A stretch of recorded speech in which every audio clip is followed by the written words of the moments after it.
everyone, it's Stefania with FatToFitChick.com here. I just wanted to bring you a video today about the whole process on getting approved for your surgeries through Kaiser.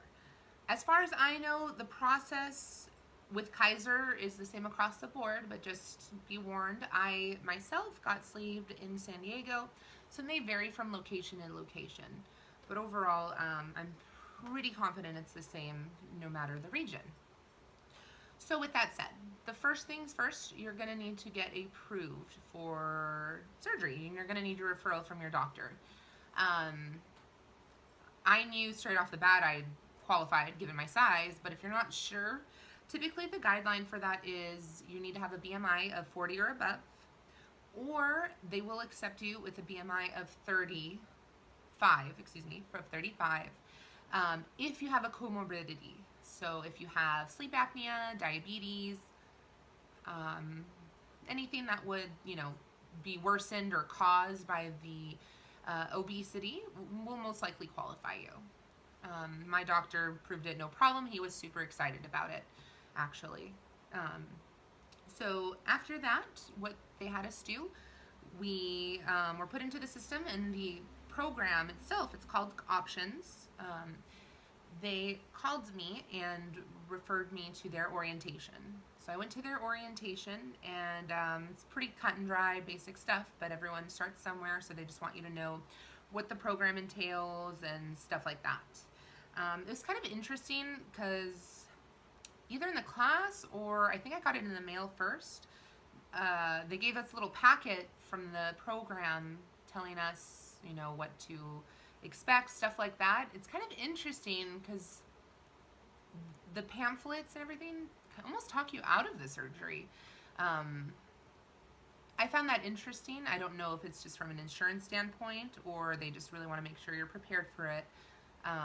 But best decision of my life. So I'm just saying, if you're ready for this, don't let a piece of paper talk you out of it. Do your own research, and don't be scared. That's a whole other video. So I went to the orientation, again, very basic stuff, but just one of those things you had to do.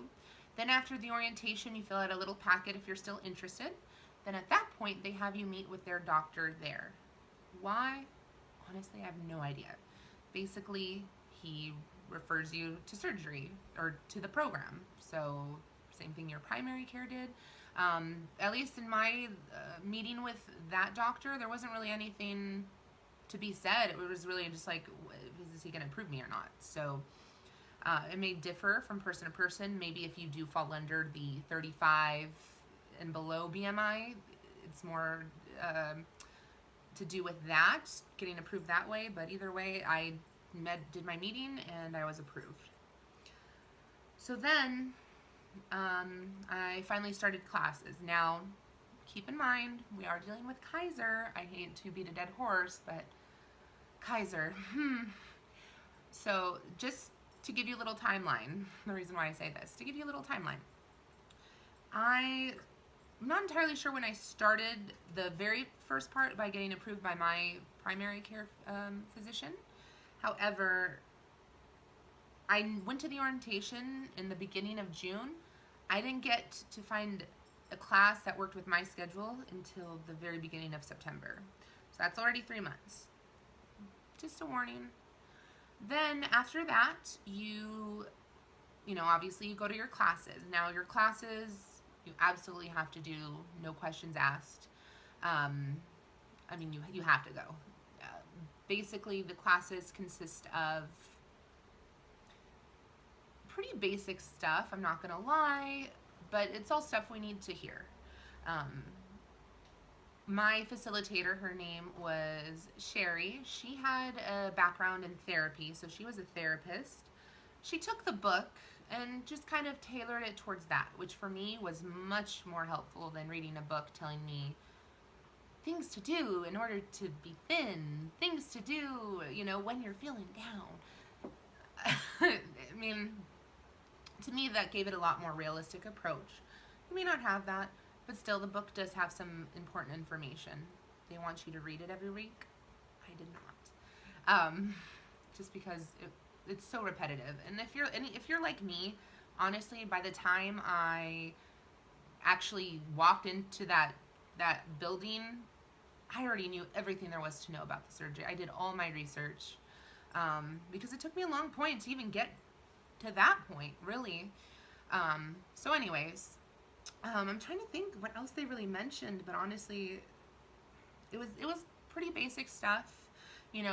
Emotional eating, what to do if you're feeling sad, mad, blah blah blah. Um, how to cope with the surgery, and of course, it talks about the whole surgery options. The course is called Options, so get it. Um, so it tells you, about the RNY. It tells you about the sleeve, and it tells you about the lap band, kind of pros and cons, how it affects your body, how it looks like the sleeve, the little bypass with your little pouch and stuff like that. Um, I'm not sure if this was mentioned in the book, but it talks, or at least a very popular, prevalent, I should say, topic in those classes was cross addiction. So certain things like that you will learn. Like, I can definitely see now, being post-op, even though it's only been a few months, how cross addiction is a real thing. More on that later.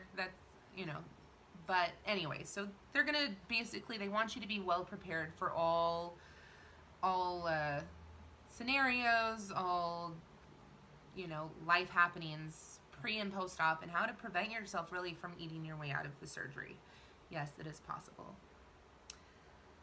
So other than that, it's about 24 classes, I believe. 6 months of one class a week, and you cannot miss any more than 3 classes. And even at that, you have to make all of them up. So say you missed the first week, you gotta do that. Pretty simple, I would say. Other than that, then your facilitator, is going to not approve you, but basically sign you off saying, yes, you did the classes. By the way, every week you have to do a weekly weigh-in. Ideally, they want to see the numbers go down. They may tell you, oh, if the numbers go up, we're not going to approve you, or, oh, if you don't lose weight, we're not going to approve you. It may have been different before. In fact, it was different before. They just changed it when I was in that class, during my session. And they used to say that you cannot move forward until you've lost 10% of your body weight. Now it's more of a guideline. Personally, I'm not sure if that was for good or not, for good or bad. But that's not my decision to make. It motivated me to lose weight prior to surgery, and the whole thing with that is getting you into the right mindset for surgery. Because, food is an addiction, food is a coping mechanism, food is a lot of things to a lot of people. So personally, I don't know if I think that them taking off that requirement was for good or for bad, but either way, at least in the San Diego one, as it stands, when I did it, only a few months ago, they don't require you to actually lose weight. It's more of a guideline. With that said, once that's done, you have to do a fitness test, which I'm sorry was the stupidest thing. Again, anyways, it was stupid, but whatever. You have to do it. In our case, we walked around our little building 5 times with someone next to us, just basically making sure we can at least walk, because as many of you know or not, walking is at the very least a big part of life after surgery. Other than that, after you do your test, more blood work. By the way, after you get your referral from your doctor, from the second doctor, not your primary care, you have to do blood work, and they have to look over your blood work. Most of the times, nothing is really going to disqualify you, but they, want you to take the appropriate measures to make sure you're looking good. Most commonly, you're going to find that you have a vitamin D deficiency. They just write you a prescription for some hyperactive vitamin D pills, and you're good to go. If there is something, though, that needs to be worked on, you have that 6-month period to work on it before you can at least get approved for surgery. If you need longer, that's fine. They just won't approve you for surgery until it's all taken care of. Other than that, the process was pretty simple after that. It's mostly a waiting game, to be honest, and it was tricky. Waiting made me extremely anxious, made me nervous. But once it's all done, really, you get the referral. Then you just have to meet with the doctor you chose. I chose Dr. Fuller, A, because he had good reviews, and B, he was going to see me the quickest. So just for warning, again, I started this process June 2016. I did not get sleeved, all said and done, until April 20th. So let's call it May. So it is going to be a process. But other than that, once you're referred outside of Kaiser, it's very quick. So, I probably got my referral in to see Dr. Fuller, let's say beginning of April, even maybe the first week of April. I was immediately pretty much seen to do my preliminary referrals, so meeting the surgeon, meeting a doctor. Again, not sure why they have you meet all these doctors, but they did. Just kind of going over your meds and stuff, that sort of stuff, and then doing a psych exam. By the way, the psych evaluation for me was a very quick process. I've heard people say it's a 20-minute process, it's an hour-and-a-half process, all with Kaiser. For me, it was very quick. I have a history of anxiety and other things. I thought maybe that would disqualify me, or they would make me talk a little more, but it was pretty much just, hey, you gonna be okay with this? Do you have support? And I did. I had a lot of support, still do, so it was super easy. Other than that, okay, let's say by the 5th of April, I had my referrals in and saw the surgeon.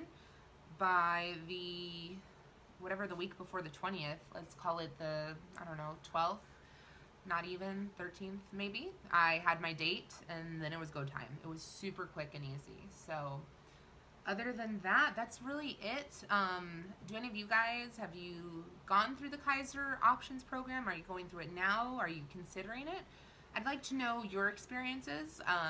See if there's anything different. That way I can update this video if I need to, or anything at all, really.